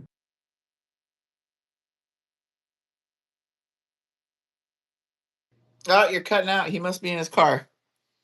Vroom vroom. Can you hear us, Rob? Hello, hello. All right, just chime in when you can hear us. Sapphire, go ahead. Is your question for Rob or just a statement? Two things. A statement to kind of help out with the thing about the surveillance, supposedly with the real ID. I just got a news from my ex-husband. I did not know he is illegal, but he is legal status because of getting political asylum with his new wife. And so he got a work permit and the authorization to work Social Security card. What's interesting is in Oregon, they gave him a real ID. He is not a citizen. So I don't feel obligated to get a real ID if this is not for citizens or naturalized citizens of the United States. I don't know how you guys feel about it, but I seriously don't think that that is the right decision, except for maybe voting. But how do we know it works for the voting? Because if any person can be with a work permit and authorized Social Security card for working, you know what? We get to the point we need to just have anybody with undocumented illegality needs to have an I-10 for working and an I-10 for everything, because that is something they ask people that don't have any documentation at all at banks. Why can't banks take it? Why can't our IRS allow, for I-10s to be for all people with zero possibility except for getting future papers in another way? So anyways, I was very, very perturbed with him. I said, why would you do that if you know it's not legal? Well, they gave it to me. They offered it to me.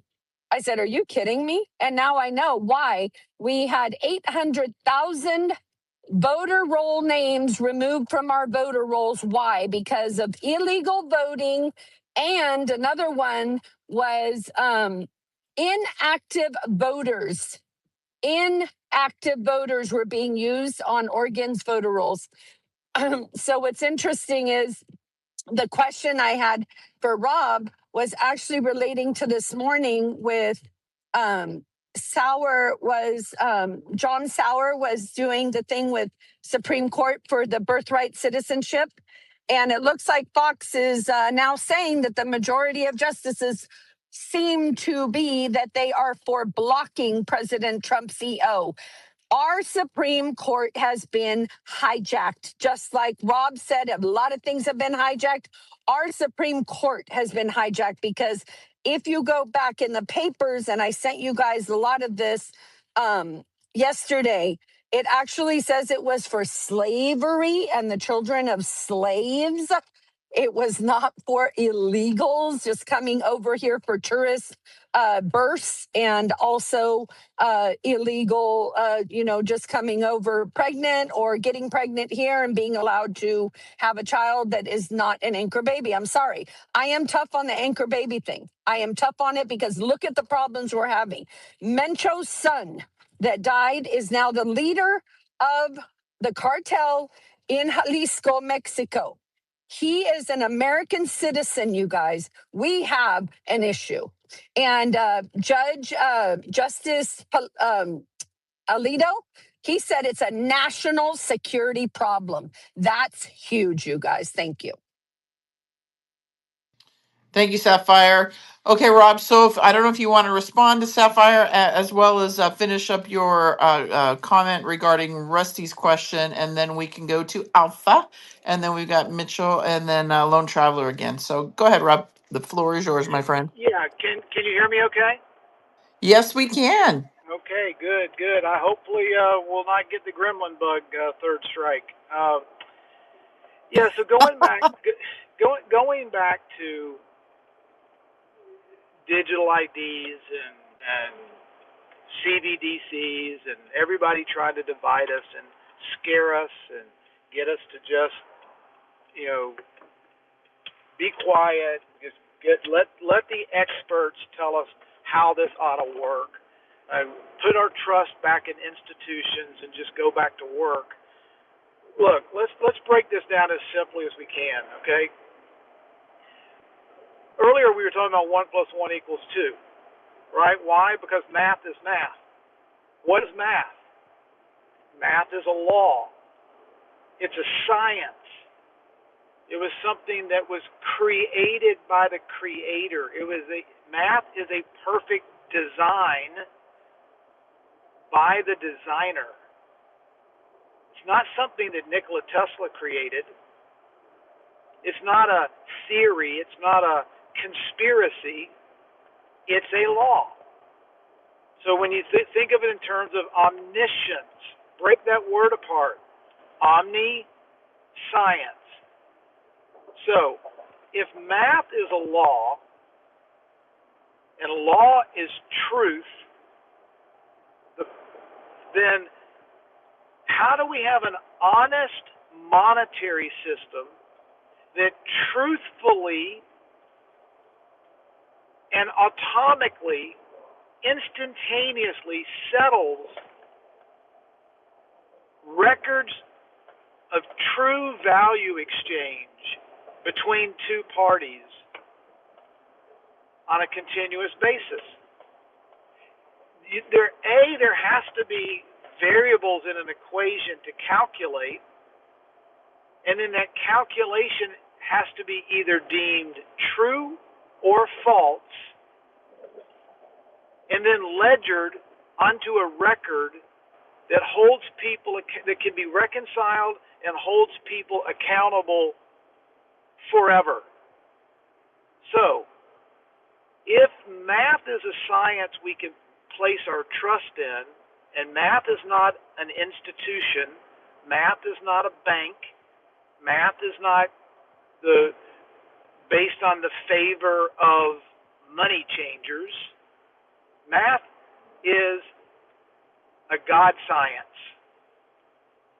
And we were told, in God we trust. So isn't it easier for us as humans to all look at 1 + 1 and realize 1 + 1 = 2, and in 6 years or 6 days or 67 years, we can all go back and go, yep, 1 + 1 = 2. So let's bring this down into real life terms. If I want to be on this podcast for $100 and Jenny wants to send me $100, and she clicks a button and sends $100 to me, what we're saying is in 3 to 5 seconds, there can be an atomic settlement. You can verify that Jenny is Jenny, I am me, her wallet is her wallet, my wallet is my wallet. She's in compliance. The assets are not hypothecated to 4 other people. Her assets are her assets. Her wallet is her wallet. Jenny is Jenny. and she's in compliance with her community, state, nation, all the protocols. Same exact things have to happen with me. And then boom, atomically in 3 to 5 seconds, all that can be done, yes or no, on the ledger, reconciled forevermore. Well, guess what? If we don't have the ability to validate that I am me and I'm not some guy in North Korea, and Jenny is Jenny, and she hasn't given her $100 to 12 people, she actually has $100 to give me, and my wallet is my wallet. If we don't have those variables that we can see with clarity, then the calculation can't take place, the atomic settlement can't take place, and the ledgering can't take place with honesty.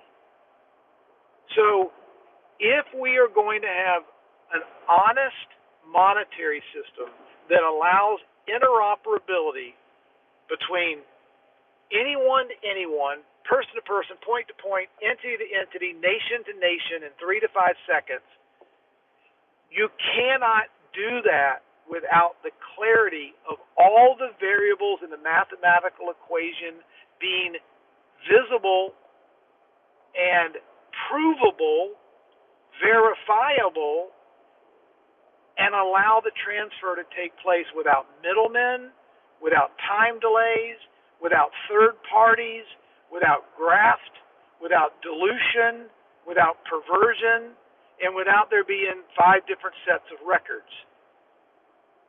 If everything is going to be written to one immutable ledger, you may have 500 different copies of that ledger, but it's going to be one immutable record that I can look at, Trump can look at, China can look at, Jenny can look at, anybody can look at, a court can look at, and say true or false, yes or no.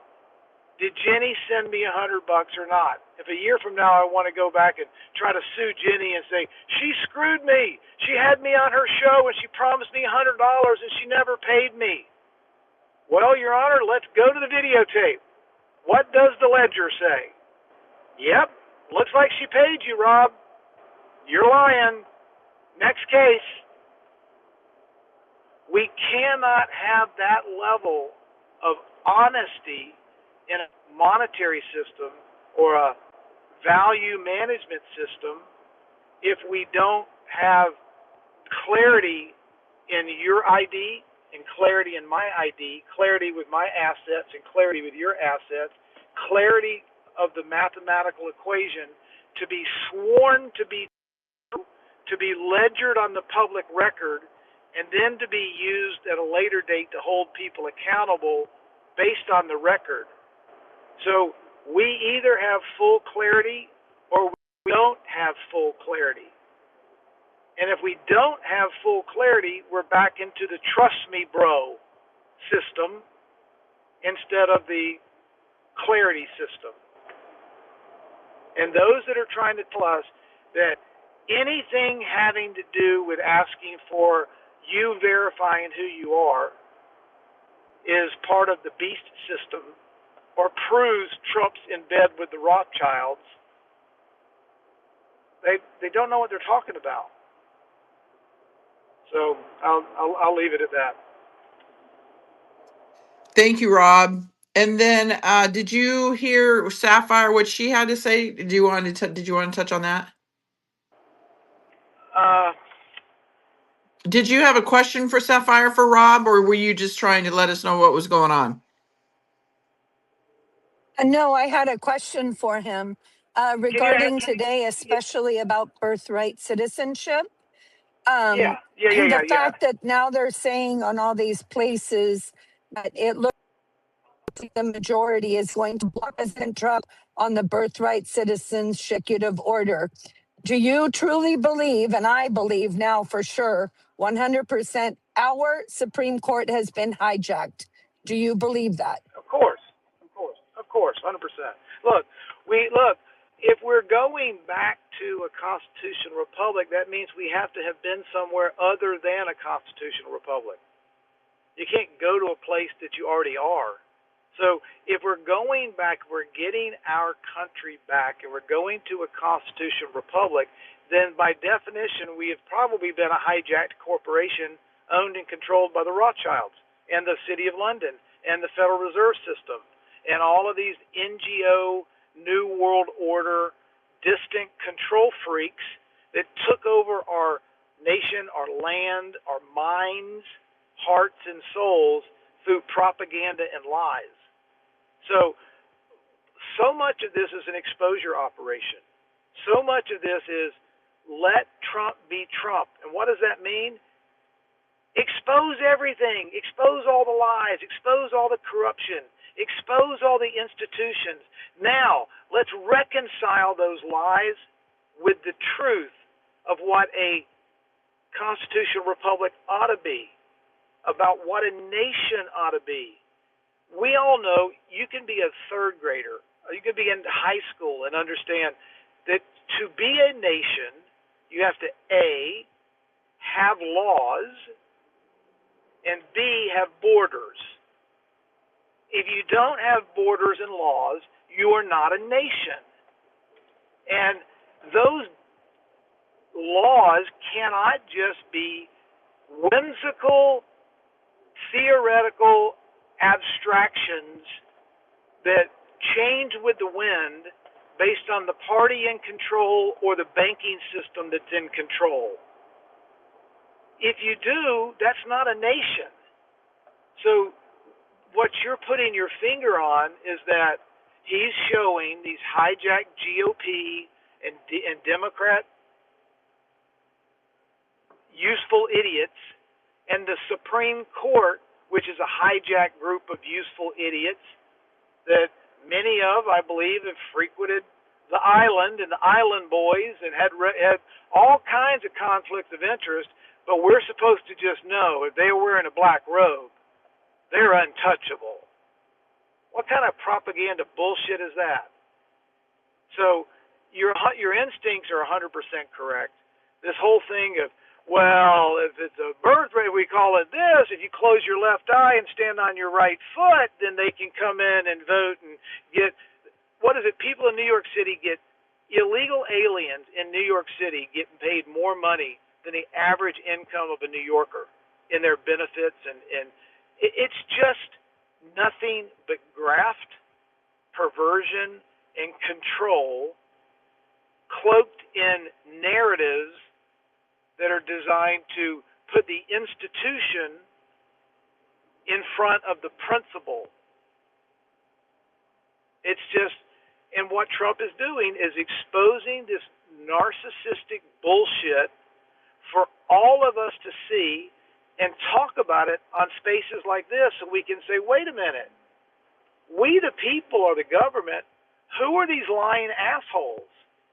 Let's get rid of them. Let's get back to first principles. And, you're righteously indignant over the bullshit that is right before our eyes. We know truth from lies, but now we have to take the next step. We, the people, have to take our government back, or take our nation back. So it's back. We know the problem. Now it's up to us to be the solution. Thank you, Rob. Thank you, Sapphire. All right, Alfina, you're up, my friend. Yeah. Sorry, I got distracted by I got a little one that's chasing the other little one, and I just got to make sure that it doesn't get too crazy. Rob, quick question, man. What, in your opinion, is an extremely important issue, and it can be in any topic, but an extremely important issue to our community that's not being talked about enough, and from your perspective? Wow, man, that is a profound question, brother.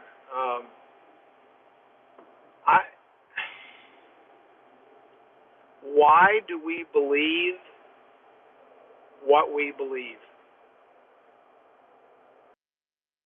If you've never seen the movie Out of Shadows by Mike Smith, I would I would beg everyone, maybe if y'all can find it, Jenny or someone, find a link to Out of Shadows and put that up in the Jumbotron and share it with people. I mean, the issue that I think is the most important is why can't we all have adult conversations and respect each other, even if we have different opinions, and talk about why it is, why do we believe what we believe? And if we could have that conversation, that civil discourse, and let it go 8, 9, 10 levels deep, and keep peeling layers of the onion back in a civil, respectful way, and I think that's the issue. We just don't speak to each other anymore. We're tired. We're exhausted. You know, the number I think it's the number one fear in the world, in America, is public speaking. And the root cause of its fear is people are afraid that if they don't do a good job, or somebody laughs at them or mocks them or calls them names, or they embarrass themselves, then their identity is so wrapped up on what other people say their identity is, they don't want to even take a chance that their identity might get a boo-boo. So they won't speak. So they live in fear, or they live in compliance, or they live behind their ego, and they don't take any chances, but then they can live with this false construct of who they are without that false construct ever being challenged. If more people would be willing to just get in the arena of ideas and have real adult conversations about why it is that we believe what we believe, I think that's the first step to seeking truth. But how many people do not even want to have a conversation about anything? I think that's the issue. The issue is we don't talk to each other with respect. Thank you, Rob. Thank you, Alpha. Did that answer your question, Alpha? It did, and one of the reasons I wanted to ask, and I love the way that Rob answered it, and his response. Why do we believe what we believe? And if each one of us kind of goes back and reflects on what cracked the ceiling for us, right? What was that little tear that we decided to pull on, or the thread we started to pull on? Like, what led us down this journey to where each one of us is here now? Was it like Out of Shadows? Was it Fall of the Cabal? If we go back and think what it was that hooked us, got our attention, and made us start digging, we have the ability now to do what Rob's saying, and it's communicating with other people. And yes, there's a lot of stuff that we have to talk about right now. What's going on with elections? What's going on with the foreign policies, these combat operations, wars? Like, that's all important. But that stuff has also been around for decades. We're seeing it in a very compressed time frame, like we've never seen before. But the headlines themselves, those are not new. Those are not things that shock the conscience. Those are not the things that pull people out of the matrix. So, what I would kind of invite people to do is something that we do in the military. No matter what advanced unit you go into, or special forces unit you go into, we all come back and we spend time snapping in, which is the basic fundamentals of weapon, the way you hold your weapon, the way you get your sight picture, and the way you do your breathing. It's the most basic stuff. It's our foundation. And then from that, so we never forget that, then we go on to the advanced training. And I think a lot of us have gone so far away from the stuff that woke us up, some of the things that you listed, Rob, that now that people's kind of got their attentions, have these conversations again. Why are people shying away from talking about Pizzagate? Why are people shying away talking about Frazzle Rip? Why don't we see the timeline, flooded with adrenochrome and all these other things that are out there that do shock the conscience? This is the stuff that's going to get people's attention and make them recognize. So the same people that you guys are talking about here are the same people we see involved with this. And there's an It's opportunity right now to do that. brother, it's fear. You hit the nail on the head. And what's the number one? In the instruction book, in the war manual, right? The law book. Fear not. 365 times. When we're locked in fear, we don't want to talk about adrenochrome. We don't want to talk about kid trafficking. We don't want to talk about frazzle drip. It's too scary for us to even think that might be happening. So let's go back to Netflix. Let's go to the football game. But it's fear. And, that's, I think in some respects, we can't fight fear with fear. We don't want to amplify it. We don't want to torch people. We don't want to scare them to death and make their fear get even 10 times worse. So that's where grace, peace, kindness, that energy, vibration, frequency, we can have these conversations in a state of grace without anger and vitriol and condescension and just pissed off and grinding our teeth and those mother effers, can you buy that? Well, that doesn't facilitate open conversation when we come at things already half-cocked and ready to kill, right? So it's kind of a weird dichotomy that, A, we know the truth, B, we know there's vile, disgusting evil that is crimes against humanity, but it's happened for 2,000 or 4,000 years. We know that. But when we get into a conversation with another person, and again, it's so important to understand that, one person, just because they're 41 years old in age, they could be 7 years old in spiritual years. You can have people that are, I've been going to church, the same church for 32 years, and I'm a deacon, and I've been giving away more money than you've ever made, son. Well, you can still be a spiritual 3-year-old. You still may not get it. So how we speak to people has got to be based on understanding where they are, where they're coming from.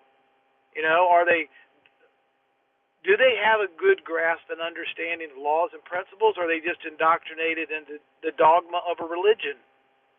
Can they quote all the chapters and verses and not hear a damn bit of the music? How do we convey this omnipotence and indestructible power of truth and laws in a way where those other people will listen to us instead of want to fight us or call us a name or mock us or just walk away and we have no influence on them.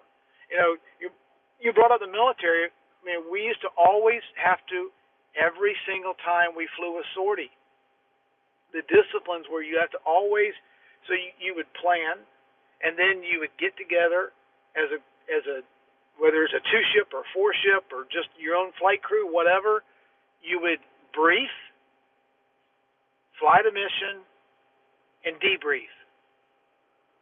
That's really a model for life. That's like get up, go to work, come home from work, and debrief the day.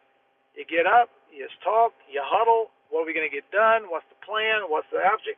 Then you go and you try to fly the mission. Whatever happens, whether you take fire, you flew too close to one another, you almost ran out of gas, whatever struggles, whatever issues, whatever problems you have, you come back, you debrief the mission. Everybody benefits from the debrief. You find out what you did right, what you did wrong, what you could have done better. You get better each and every time you do a debrief as to how could I have done this mission better. But if we would treat life almost like, brief, execute, and debrief every day in our own life, in our family, in our community, in our business, and man, it would be so much better. But that just goes back to communicating with one another. Are we willing to ask people Where did I screw up? What could I have done better? Oh, I'm sorry you felt that way. I didn't understand that. I'll reword things in the future, or I'll treat you differently because I know that you don't like A, B, and C. But it just requires this level of constant humility blended with constant respect and relationship with one another. Otherwise, we just isolate, we get divided, and the propaganda and the ego and the narrative ends up kicking our ass. Thank you, Rob. Did that answer your question, Alfina? It absolutely did. I know not this Alfina you speak of. I just love giving you shit. Thank you, Rob. Thank you, Alpha. All right, Mr. Mitchell, go ahead. How you doing on time, Rob? I am about, let's see, I got about 6 minutes. All right, go ahead, Mitchell. Okay, so it's pretty late here, but I had to come into the room. Mitchell! Good to see you, brother Rob. When I see you and Alpha and Jenny, listen. You're serious people, and I'd love to see Alpha, man. I love Alpha, man.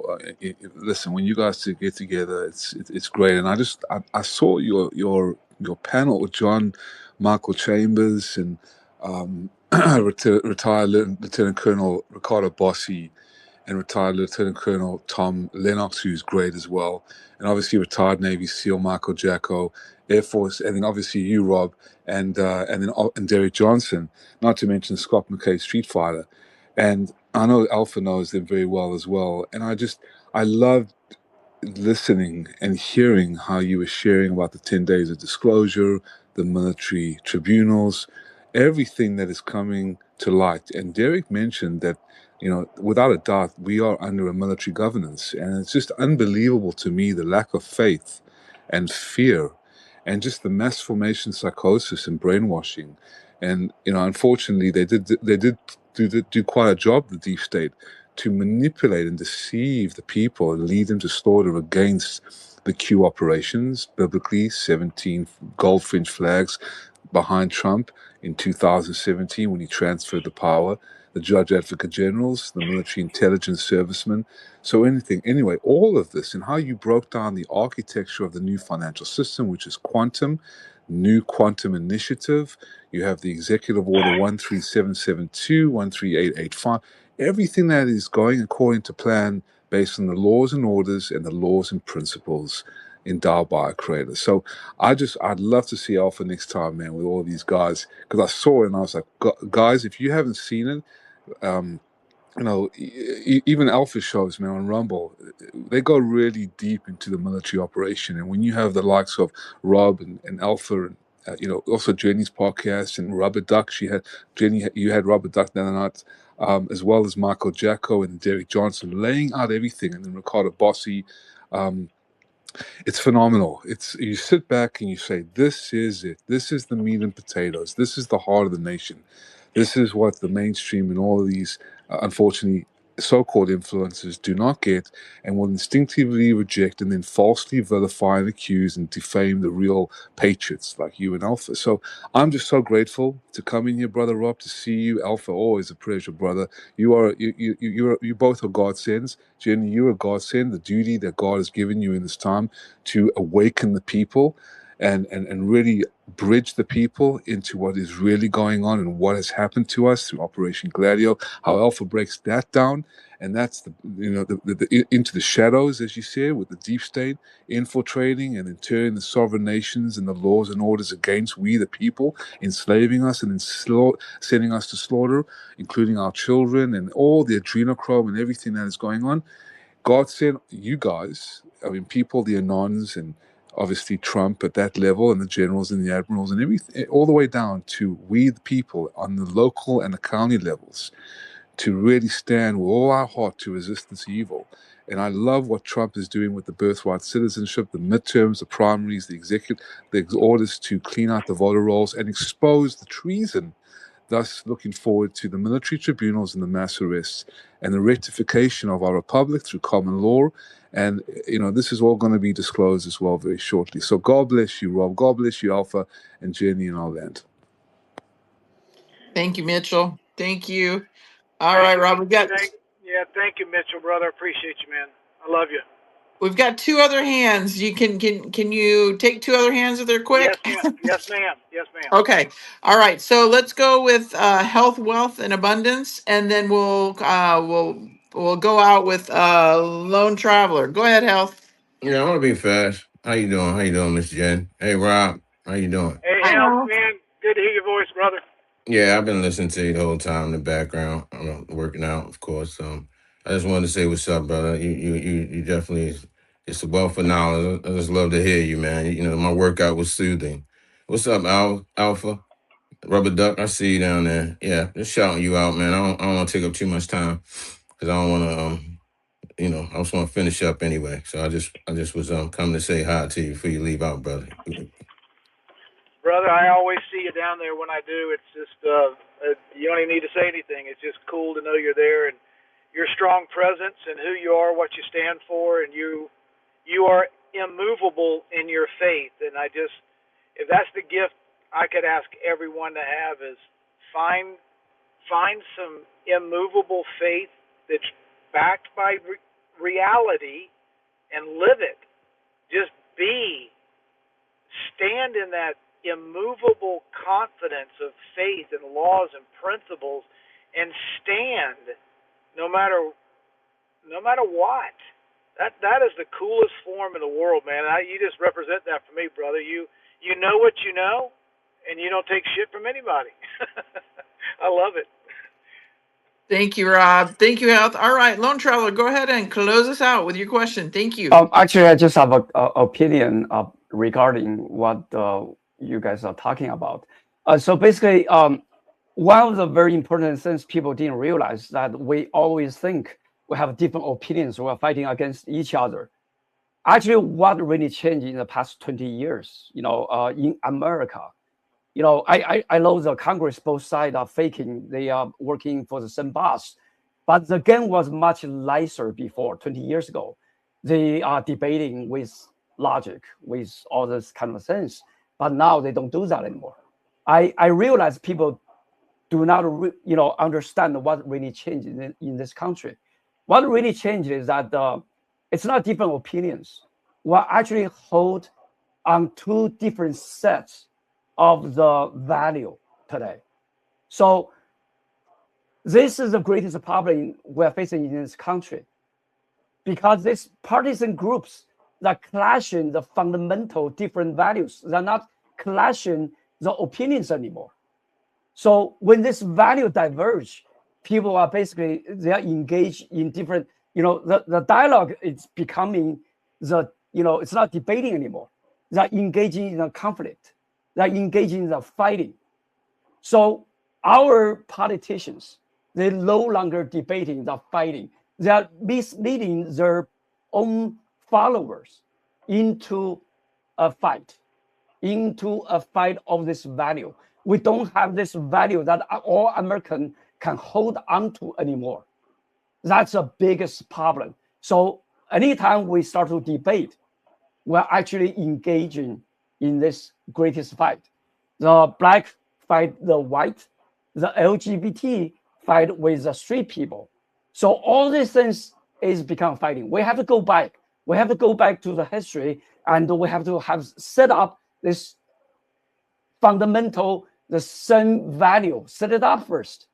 Once we have the same value system, then we can debate, we can talk, we can agree and disagree, we can find the true meaning of the life.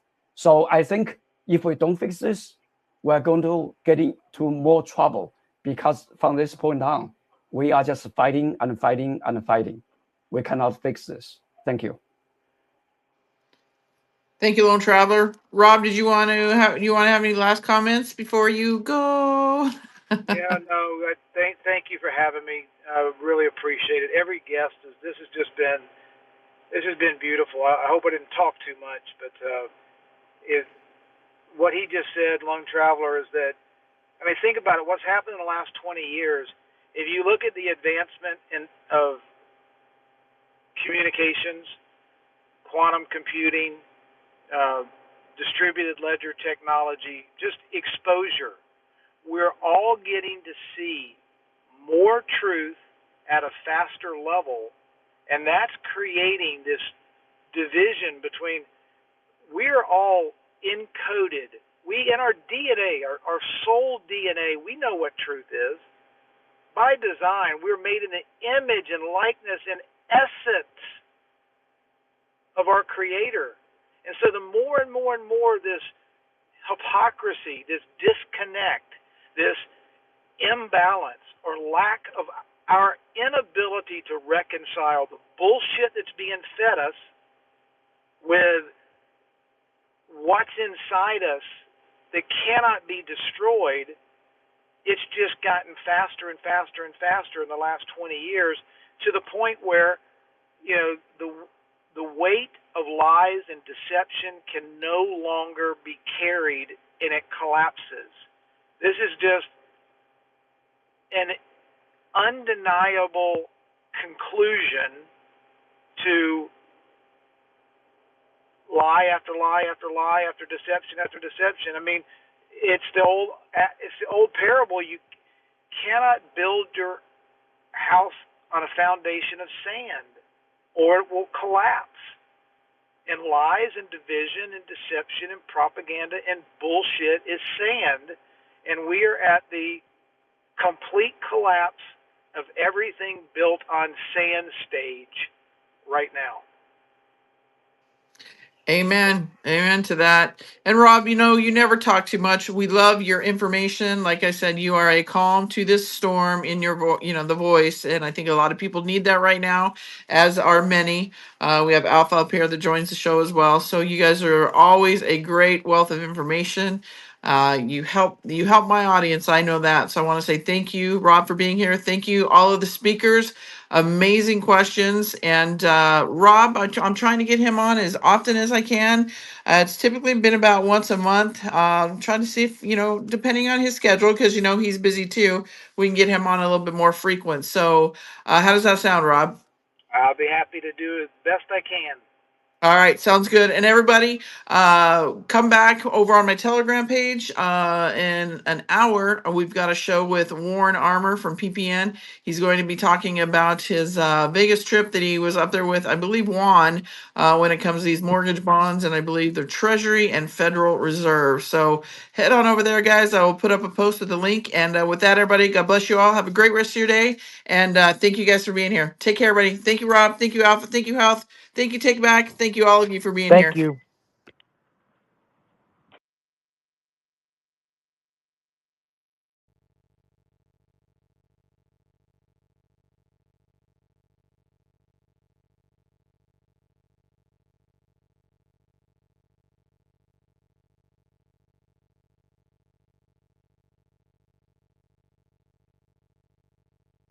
This space was downloaded via spacesdown.com. Visit to download your spaces today.